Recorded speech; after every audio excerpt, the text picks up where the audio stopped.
Hi, my name is Victoria and I feel terrible. I'm currently quarantining in a 100 square foot box, and if I have to slowly succumb to madness, so do you. We are in this together. Since I'm sick, I thought that we could do something a little thematic this week. I thought we could do medical romances. So I have two books. I was going to say wonderful, that would be a lie, and I try not to lie to you. I have two books. One is Quarantining with the 10-inch Soldier, which I assume is referring to his height. It's like a Stuart Little situation. If that made you wonder if there is Stuart Little R-rated fan fiction. Yeah, me too. There is. So there's that. And then we have Dr. Grant, which if you think that this book is better than this one, marketing has fooled you, my friend. You judged a book by its cover, and you will be punished. Let's dive in, shall we? We open with our main character, Yolanda, who is quarantining with COVID-19? COVID with a Q, after being on a cruise. During this cruise that she went on with her boyfriend, she caught him kissing some blonde whore, and they broke up. So she's dealing with that, but also she's being held in some sort of military quarantine situation. It seems like she's in a cell. She's by herself. There's nobody around her except for this one soldier. She is upset about this situation. She is kicking and screaming, and she is throwing things, and she is not having a good time. She does not want to be in quarantine. She insists that she is fine. She doesn't want to be here. She has bills to pay, which is reasonable. She didn't anticipate being off for 2 weeks. I get it. But yeah, this COVID thing feels pretty intense if she's being guarded one-on-one by a soldier so that she doesn't escape quarantine. That would have me absolutely terrified out of my mind. I would be curled up in a tiny ball, crying uncontrollably. So the fact that she's up and screaming is probably good. That's probably healthy. Her guard is incredibly muscly and hot, of course. He immediately calls her a brat, and he tells her that even if her blood work is negative, she is stuck with him for a week. Oh no! I'll have them restrain you, civilian. I have a name, I snap. Insubordinate civilian? He ventures a guess. I wish there was something else I could throw at this useless hunk of muscle whose only purpose in life is to make me miserable. My name is Yolanda Buck. Yolanda Buck, huh? Do you like to do anything that rhymes with buck by any chance? He grins and I gasp, completely stunned at this soldier's insolence. Are you fucking kidding me? You aren't allowed to talk to me like that. Do you know who the fuck I am? You're Yolanda Buck. Okay, look, this exchange is really stupid, but these two already have more chemistry than at least 50% of the couples in books that I review on this channel. Look, this is stupid, but like, that's what we wanted when we picked up this book. The guy's name is Tex now, by the way. We get that out of him. Tex. It's good. He's southern. He has a drawl. If you're into cowboys, that sort of thing. I look over at Tex, and he's biting down on his lip, looking immensely uncomfortable. I stare at his face for a moment, and then my eyes wander down. I nearly leap back when I see it. This soldier is either packing a second gun in his pants, or the uncomfortable look on his face is for a very specific reason. What's wrong with you? I ask, even if I can see it. Tex turns red. You know, maybe he's embarrassed because you're staring directly at his crotch, Yolanda. Have you considered that? At this point, Yolanda starts telling him wild sex stories, and she's deliberately doing this to make him uncomfortable, which makes me uncomfortable. It's also at this point that I realize that she is not locked up in a cell and he's like outside in the hallway. He is locked up with her in the same cell. They are both locked up together, but he's not quarantining, but obviously he has to quarantine if he's... What the fuck, man? This poor guy. I hope they're paying him well. To not have to, like, guard the people who are angry and possibly dying of a terrible COVID disease, but, like, to have to be in the cell with them and potentially get that disease. and have them maybe be psychopaths. I would not take that job, man. That seems dangerous. Not only is he locked up with this stranger, but they didn't even give him a bed. He has to sleep on the floor. Yes, this is an only one bed situation. This man deserves a whatever he's getting is not enough. Like, at least give this man a bed if he has to be in there. What are they doing? Can't he just be outside of this? I don't understand this. Is Yolanda Buck like some sort of like super terrorist or something? Like on the FBI's most wanted and they can't let her, like, I don't get it. So eventually Yolanda like calms down and she stops staring at his junk, and she decides it's time for bed. She strips down to her underwear to specifically make him deeply uncomfortable. This woman is toxic. Like, I get that the author is trying to say that he's uncomfortable because he's trying not to feel attracted to her, but she doesn't say that explicitly. It's just kind of like, we have to imagine that. All she says is that he's uncomfortable and he's turning red, and Yolanda keeps doing all these things and he's just deeply uncomfortable about it, and that's not sexy. And also just not an effective seduction technique, I don't think. So Yolanda goes to bed.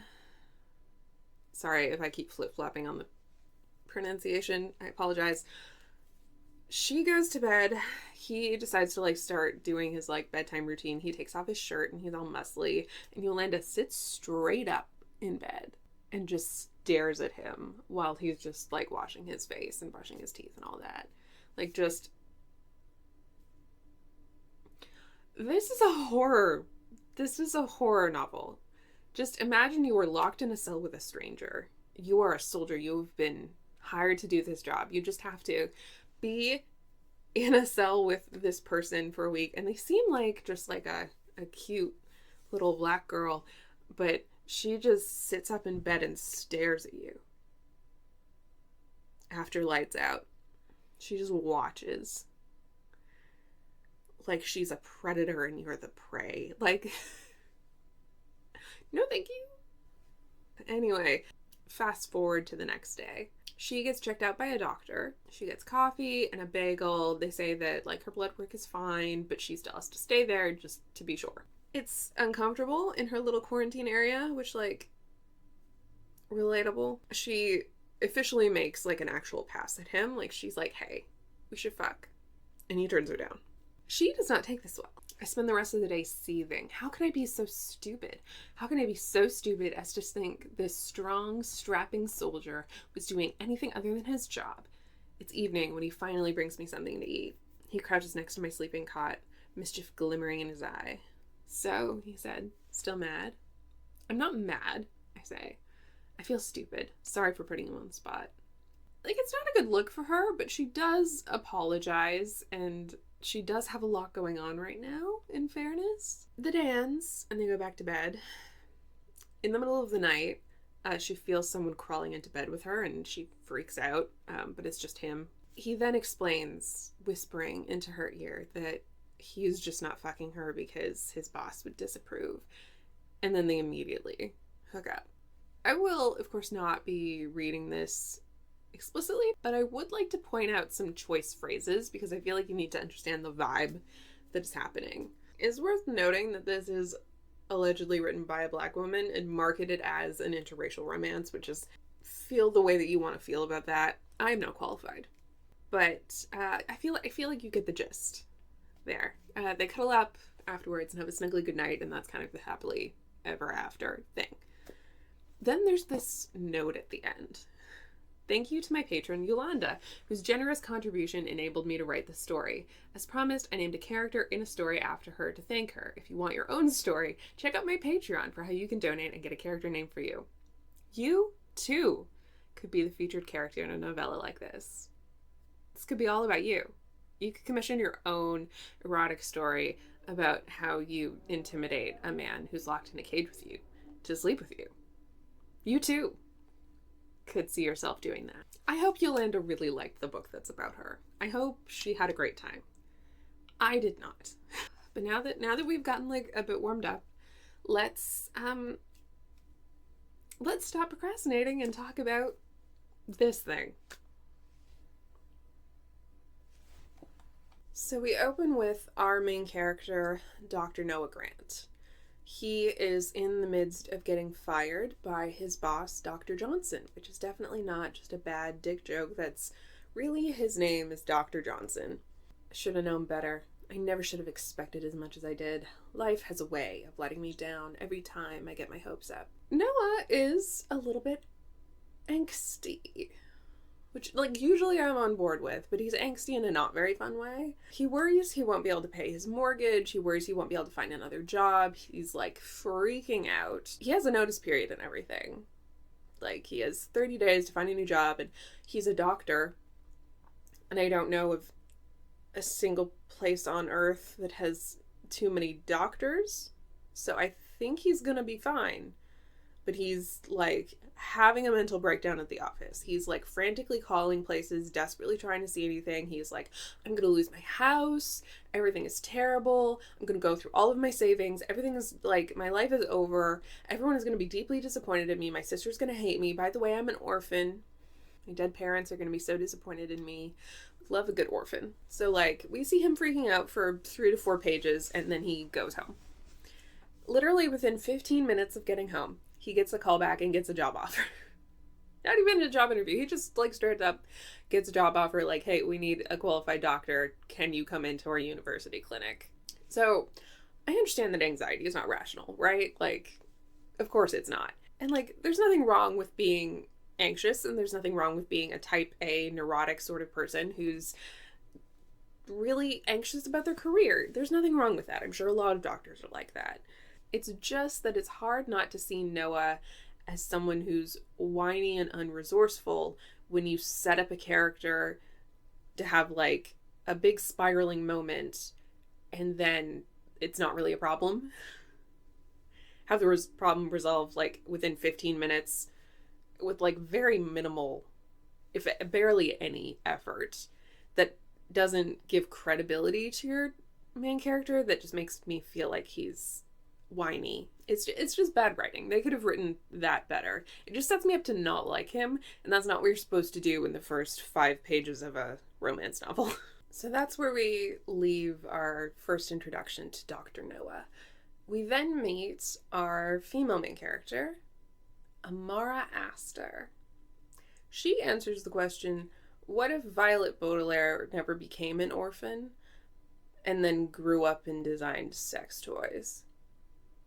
It's not a question that I ever personally wanted answered, but here we are. My hands are trembling as I put it down and reach for the stupidly big bottle of lube I bought. A nervous giggle escapes my lips, the sound breaking the silence of my bedroom. Thank God for online shopping. I'm able to design and create sex toys without an ounce of shame, but the idea of buying lube has my cheeks heating in embarrassment. I suppose that's part of the reason I decided to create products like these, though. I wanted something obscurely yet powerful, something you could use privately without worrying about the sound it might make. My heart is pounding in my chest as I grab my little invention, totally unoriginally named Secret O. Yeah, I may need to rethink that. I smile to myself as I carry the ridiculously large bottle of lube to my bed. I didn't think the largest size they had would be this huge. It looks like it's a family-sized bottle of water. It's weird, and it just increases my nerves. Okay, I'm gonna go out on a limb here and say that A, no single person needs that much lube. That shit expires. Like, just buy as much as you need. Also, don't make personal care toys in your bedroom. That shit's dangerous. There are so many things that are unsafe to insert into your body. So many things. It's just don't do that. Maybe I'm, like, missing out on a TikTok trend where you design your own stuff and it's fine, but I'm old school and I think you just should only stick approved things into your body. Will I even be able to come when I'm this nervous? I'm not sure, but I'll have to try. I've been putting the testing phase off, and the longer I wait, the longer I deny myself funding. I inhale deeply as I open the bottle of lube. I can't put too much on because my toy relies on suction to stay in. When I created it, I wanted to make something you can walk around with without worrying it might slip out. Obscurity is what I'm going for with this one. Firstly, she keeps using the word obscure and obscurity, and I don't think it means what I think she means. I think she's looking for discretion, perhaps? Secondly, why did she buy so much lube if she didn't need that much lube? Just don't buy that much lube. Thirdly, who is funding this? It's literally just a vibrate. Like, I guarantee you they're like that. This is not a new concept. These have been invented. Don't get it.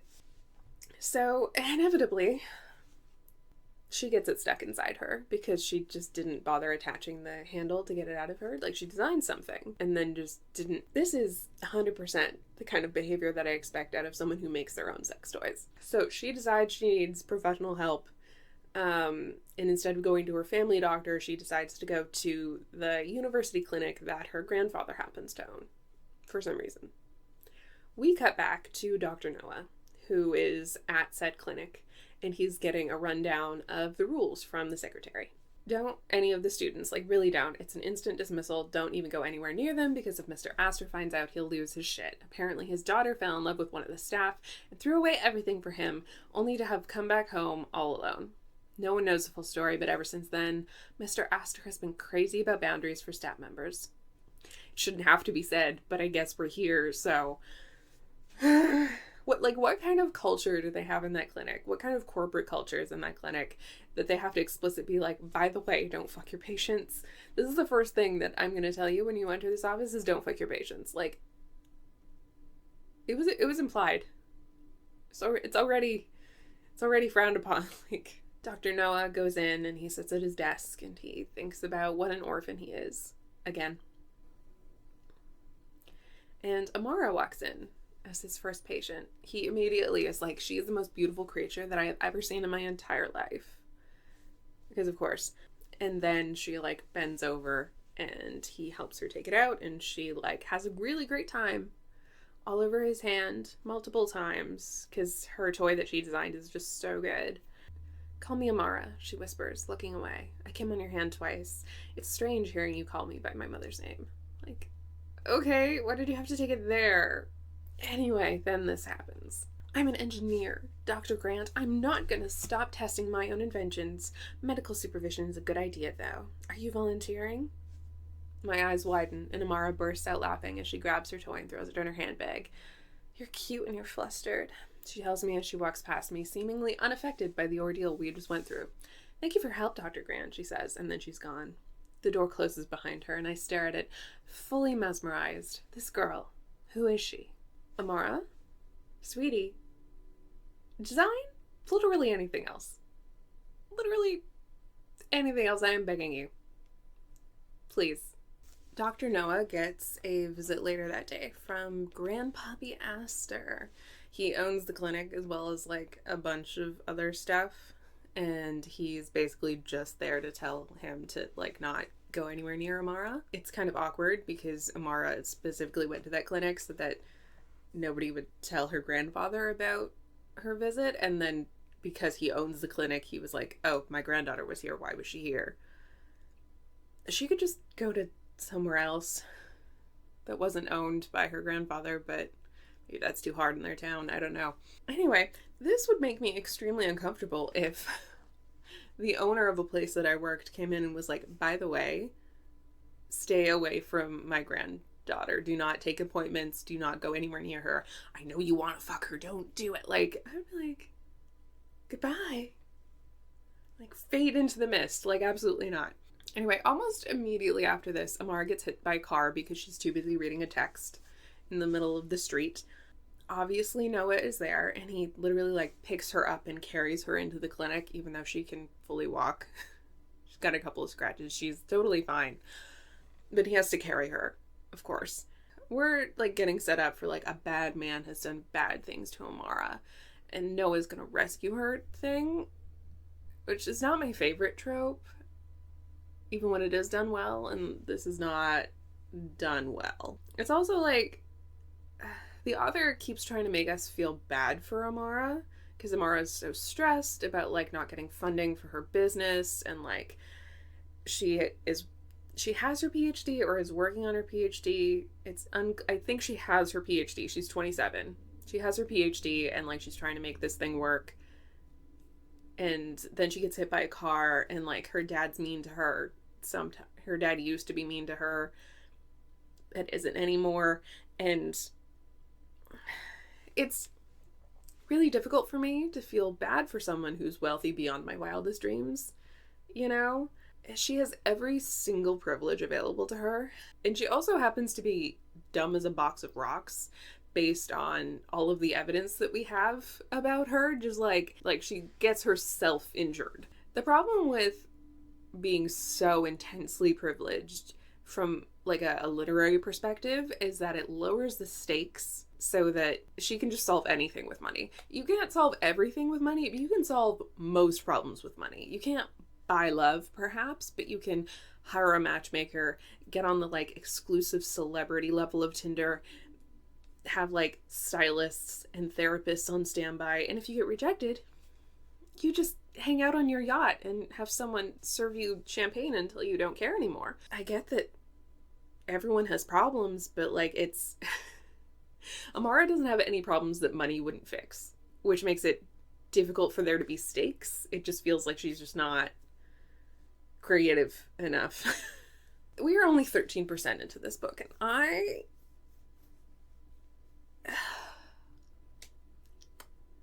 this one's a toughie. It just makes me angry.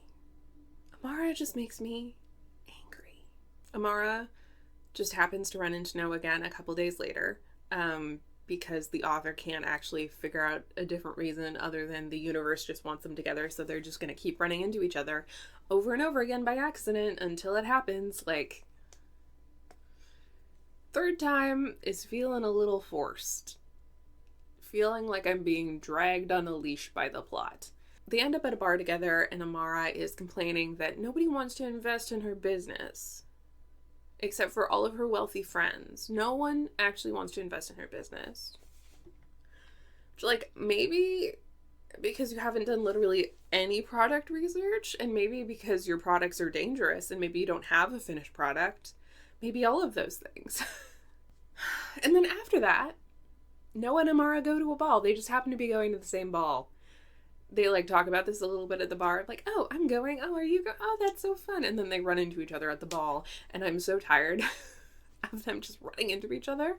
Can we just not? Like, look, I love a good ball. I do. Masquerades, even better. It's great. The problem with balls, though, is that sometimes authors don't really use them properly. This is such a good place to have like intrigue and subplots and like people scheming and like all of this drama. And I feel like authors don't always take advantage of that, and this one definitely didn't. The only other plot, other than Noah and Amara flirting, is that Amara's grandfather is there. And they don't want him to see them talking. Noah can just find another job. He's a doctor. I don't know why he's not cluing into this.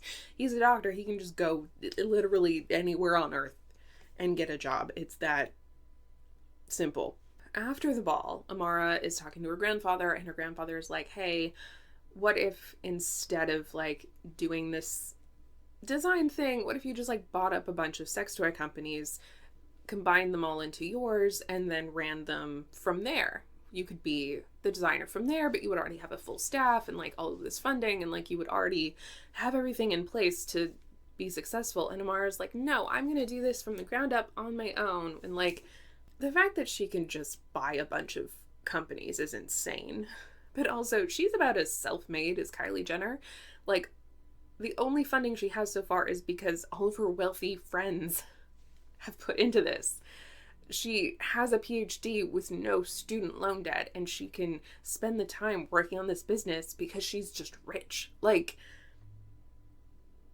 you're not doing this by yourself, sweetie. Just please get some professionals in on this, please. Please stop doing this by yourself. At this point, I'm convinced it's just a kink. It's just a kink. It's not a real business idea. It's just a kink.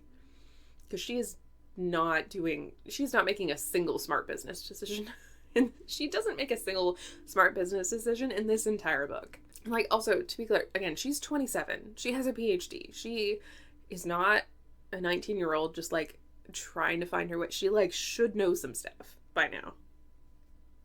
You would think. After the ball, Maura goes back to Dr. Noah's office and makes an appointment and gets him to help her test her next prototype, even though she knows that her grandfather can see that she's making an appointment with him. And they spent, like, the whole ball being like, oh no, we can't let him see. And then just, like, blatantly goes and, like, makes this appointment again with him. And also, this is so wildly inappropriate. Like, just invite him over to your house. That would just be easier on so many levels. And also wouldn't get him fired. Maybe just a thought. They decide to do another round of testing and set Maura up with a remote control vibrator that she goes on a date with, without the other guy knowing. And they just make fun of him, not knowing, because she doesn't like him. That feels kind of mean, honestly. I don't like that. Afterwards, though, they're both so turned on that they sleep together. So at least we can finally stop the will they, won't they nonsense. Just get that over with. It's unclear how much time has passed, but, like, it's been a month or two. Grandpappy Astor has decided that Noah is amazing based on 2, maybe 3 conversations, and he's just, like, training Noah to take over his business empire. This guy is literally telling Noah, I'm going to leave it all to you to manage all of my clinics, which are being acquired at a rate of, like, 3 per month. Like, this guy owns at least 15 clinics. He's acquired 7 in the past, like, 3 months. And he's just leaving it all to Dr. Noah based on vibes. They barely know each other. But Mr. Astor is just like, yep, this is a good-looking dude. And his patients don't hate him. So, yeah, let's give him... Okay. Do you think Dr. Astor has a crush on Dr. Noah? Do you think that's why he's just, like, sugar babying him, essentially? He's, like, giving him all of the money so that they can just... Dr. Noah and Maura have a conversation about it. He is like, I have to stay away from you because Poppy Astor wouldn't like it. And Amara's like, can't we be friends? And Noah is like, I've been helping you test your sex toys. No, we're not friends. We were never friends. That's not what this is. Maura immediately gets all whiny about how he's the only one supporting her on her dream because her dream is stupid. And she tells him that she'd never stand between him and her future, or his future, even though by booking that second appointment, she literally did. Like, it's too late. Like, that ship has sailed. Just get married already. Can we? Because this book should be over. So at the end of that conversation, Noah feels guilted into just being friends with her. And as their first act of friendship, Noah calls her to come over to help him prepare for his sister's engagement party. She comes over in a little black dress and they bake together. And I'm not saying you can't look cute and bake with your male friends, but they keep, like, rubbing up against each other and, like, doing all this stuff, and it's, like, so clearly, like, they're not even trying. Like, why are we doing this? I'm so tired. This couple is exhausting. The darkness within me isn't something I've ever wanted to subject someone to. Not until now. Not until Maura. Maura changed everything the second she walked into my office with those flushed cheeks of hers, her blue eyes sparkling, with a toy lost helplessly up her vag. The last part was implied. I'm sorry, this is just, it's the stupidest meet cute on the face of the earth. It's just stupid. And I'm sure a talented writer could make that stupidity fun and cute, but I'm having a bad time. I'm just having a bad time. I hate them. The engagement happens, and Noah's sister immediately starts just trying to meddle and, like, get them together. And it works, and they bone. Again, like besties. For some reason, they immediately decide to go off on vacation together, so they go for a week-long vacation where Noah confesses his love, and it's, like, a great time. And then the moment that they get off the plane, Amara's like, okay, now we can just go back to being friends now that we've gotten that out of our system. It's a stupid non-conflict. Like, we all know that they're just gonna wait it out until it's like, oh, I miss you too much. I can't possibly live without you. Like, because there's no real reason that they can't be together other than the fact that Amara is worried that her grandfather's gonna say something about it. And that Noah will have to find a new job. Which is, again, not hard for a doctor. Okay? It's he's gonna be fine. And, like, there's so many, like, actual reasons for conflict in a relationship. You can want different things. Like, people can be carrying baggage from, like, past relationships. Noah could think her business is stupid. Amara could, like, argue with him over money. Like, there's so many things in a relationship that two real people, like, fight over because they're two real people with two different perspectives and ways of dealing with things and their own shit going on. And solving any of these conflicts would take, like, personal growth and compromise and learning how to be a better person and learning how to be a better partner and learning more about yourself. But we can't do any of that. We couldn't possibly do any of that. No, we just have to have this boring external conflict that's not actually a conflict, keeping them artificially apart until they inevitably come back together, which is just fundamentally less interesting. I don't understand why these choices are being made. I just don't get it. Why you would cut your characters off at the knees by not allowing them to grow and learn and change. Like, we could work on Noah's being less angsty and, like, moving forward from the death of his parents. We could work on Amara being less stupid. Just, there's so many options. I would also feel more strongly about Noah being able to keep his career if he couldn't just immediately build it back up again. Like, it literally doesn't matter. But also if he had actually, like, put in the work to, like, become this guy's mentee, and, like, he had worked his way up slowly and, like, built trust and, like, been working really hard managing all these clinics, but he hasn't. He was just handed all of this in a silver platter, and to have it taken away is like, okay, but he didn't earn it in the first place, you know? No one in this entire fucking book works for anything. They just get things handed to them, and then they make their own problems. I don't understand. That's not how real problems work. I'm fine.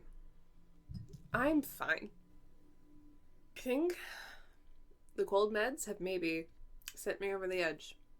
I think it's finally happened. Finally lasted. It's okay. Okay, so they break up and 2 chapters are back together because it's a nothing conflict. They go to tell Amara's grandfather about it. He's mad. He fires Noah. Amara's like, how dare you do this? But Daddy, I love him. Like, she's 27. There's all of that drama. They stay together. They fast forward 6 weeks. Noah has only called people in Grandpappy Astor's circle and gotten rejected by all of them because he's blacklisted him. Just go outside of his social network. That guy, again, you're a doctor. It's not hard. Also, like, Noah is, like, spiraling, and it's been 6 weeks, which is, if you've ever been unemployed for any period of time, you will know that 6 weeks is nothing. Like, you gotta be patient with this stuff. Companies take forever. Like, it's tough out there. You just gotta hold on, and, like, he's a doctor with a house. He'll be okay. He's not gonna, like, not make rent. Also, he's dating someone who's insanely wealthy, so, like, he's fine. It's all fine. And, like, okay, so I'm skipping forward a little bit, but 2 weeks later, Noah has 7 job offers. This guy keeps freaking out over this thing, and it's not an issue. Why do we keep coming back to this? Anyway, that's fast forwarding. Because we're kind of out of conflict right now, and the story is running out of steam, we then find out that Amara's dad, who she's been kind of having this stupid back and forth thing over text with for the entire book, he's the one who killed Noah's parents. They break up because Amara has a blood relation that she doesn't like to a person who did something to Noah's family. She didn't have anything to do with the situation. She was just the guy's kid. I don't get it, but it's a whole thing. So Amara freaks out in this breakup and immediately goes back to her parents and is like, I've made a terrible mistake. I'm just gonna do whatever you told me to do before. You and Mom, I'll fall in line. I'll be just like you, broken, an empty shell, a remnant of what I once used to be, just like you. And, like, I get throwing a pity party after a breakup. I get that. I support that. But come on. It doesn't make any sense based on Amara's personality, who is, like, desperately trying to avoid that. But also, like, she has other options. She can just... She has friends. She has, like... She's a pretty girl with a PhD. She can, like, go on Tinder. Like, it just doesn't make any sense that she would be like, okay, now I must resign myself because the love of my life doesn't want to talk. Like, it's ridiculous. It's frankly ridiculous, and it doesn't make any sense why Amara couldn't just, like, sit and be sad by herself. It just... But of course, then, if she would have just, like, done something that was in character, then she wouldn't have a rushed proposal with that guy that she didn't like. It doesn't make any sense. She gets engaged, and 20 pages later, they're back together, and they don't talk in those 20 pages. It's just, they miss each other, so they get back together. There's no personal growth. There's no change. There's no reflection. It's just like, oh, I guess I'll, like, go break up her wedding. Oh, I guess I won't get married to that guy after all. Never mind. Like, I don't... They could just have a phone conversation. Sort some things out. Like, it's not a conflict. Because there was no difference in opinion. There was no difference in opinion. Like, if a friend was telling me they were in this kind of relationship where they'd already broken up and got back together and then broke up and got back together, I would be like, you should stay broken up. You cannot problem solve in this relationship. The moment something happens, you break up. This is toxic. This is bad. But they get back together, and 3 months later they're married, and I'm supposed to be happy for them, and suddenly Amara's entire family is like, yeah, sure, great, good, go. Cool. We're supporting this now. These characters, none of them have a point of view that has anything... They're so clearly just brainwashed by the plot. None of these characters have any characterization because they just do whatever the plot needs them to do. They don't have their own reasons for doing things. They don't have their own motivations. There's nothing inside them. They're just empty shells. They're just like empty little cardboard pieces to be moved around the plot. And like, that's not how it should feel. It should feel like the characters are participating in a world and that they have a point of view and that they have motivations and like thoughts and feelings and that they don't decide them based on what the plot needs, that you like design your characters like it.